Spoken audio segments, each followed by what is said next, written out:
Namun saya sepakat dengan kawan-kawan IJS di untold stories atau yang tidak terceritakan ini, tidak cerita-cerita yang tidak tersampaikan ini kita sampaikan terus dan terus.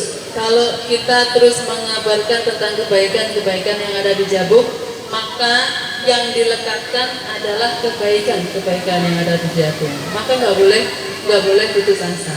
Kalau bicara kriminal, sebenarnya bukan di Jabung, di semua tempat juga punya potensi kriminal, kejadian-kejadian yang buruk dan sebagainya. Bicara narkoba, bicara dengan kejadian apapun buruk, di semua tempat ada. Namun memang kita masih dilekati dengan, ditempeli dengan stigma buruk tersebut. Nah, salah satu yang juga saya baru saja dapatkan dari buku ini, dan juga selama ini saya yakini persoalannya sebenarnya salah satunya adalah persoalan kemiskinan dan juga persoalan narkoba. Nah, ini yang perlu kita lawan. Saya di setiap duduk dimanapun, jadi posisi apapun di pemerintahan, selalu ada concern tentang narkoba. Memang itu menjadi tanggung jawab pihak aparat kepolisian terutama, namun kita sendiri juga punya tanggung jawab, karena yang rugi bukan hanya kepolisian. Kalau sampai narkoba ini kita tidak perangi bersama, yang rugi generasi kita. Kita mau bikin sesuatu apapun, bangunan ibaratnya kokoh sekokoh apapun, kalau yang melanjutkannya rapuh, yang melanjutkannya generasi yang bubar, generasi yang kena narkoba, apa yang kita bangun juga bubar. Sama seperti misalkan di kabupaten, di provinsi, di level nasional, seperti apa hari ini kita yang bekerja merangkai, mengkaryakan sesuatu sebagus apapun, kalau generasi yang melanjutkan, generasi yang rusak oleh narkoba, percuma. Kira-kira itu. Maka ini bukan hanya kewajiban aparat keamanan, aparat kepolisian untuk perang terhadap narkoba, ya kita juga masyarakat, karena nggak bisa tanpa peran kita. Kita rugi, kita kehilangan anak-anak kita. Bayangkan, dari bayi kita sayang-sayang, kita rawat, ibaratnya kesentuh nyamuk aja, nyamuknya tak dikeplak, kira-kira begitu.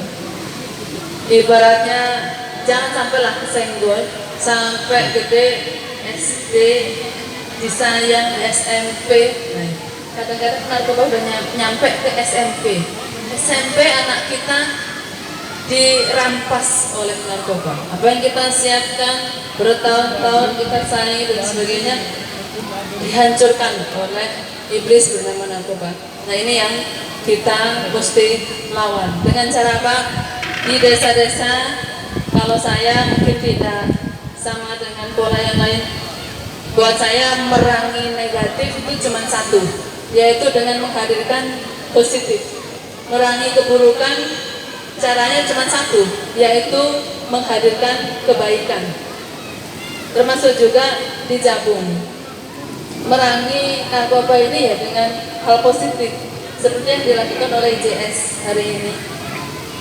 Menemukan potensi yang ada di desa, mengajak angkatan muda, angkatan positif untuk berkegiatan positif. Ini sudah satu langkah konkret merangi narkoba, dan secara otomatis bonusnya adalah lepas satu demi satu tempelan stigma negatif tentang Jabung.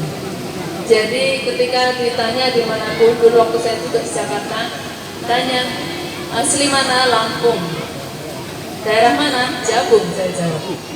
Karena biar mudah. Karena kalau saya sebutkan kampung saya Karangmanong, orang nggak tahu. Begitu saya bilang Jabung, ketularan sangar juga. Oh, perempuan dari Jabung. Jangan salah. Jadi biar juga orang kita, warga, biar juga publik melihat. Maka kita juga jangan nggak pede. Kita pede aja sebut Jabung. Kenapa? Kalau ada yang masih menganggap itu negatif, ya kita jelaskan, tapi dengan bukti. Kalau misalkan, oh isinya itu ya kampung begal, isinya begal semua. Enggak nih, buktinya enggak. Buktinya saya enggak, berarti enggak, kira-kira begitu. Nah, memang persoalannya adalah yang kedua selain narkoba adalah kemiskinan. Yang mana kemiskinan ini erat kaitannya dengan pendidikan. Berkali-kali kalau masuk ke Jabung saya selalu senggol terkait dengan pendidikan, karena biasanya warga Jabung juga kalau sudah nyicip sekolah sampai ke apalagi perguruan tinggi misalkan dan seterusnya, relatif jauh lah dari hal-hal yang negatif seperti itu. Jadi kuncinya salah satu selain dijauhkan dengan narkoba adalah didekatkan dengan pendidikan yang menyiapkan menjadi generasi yang berguna. Nah,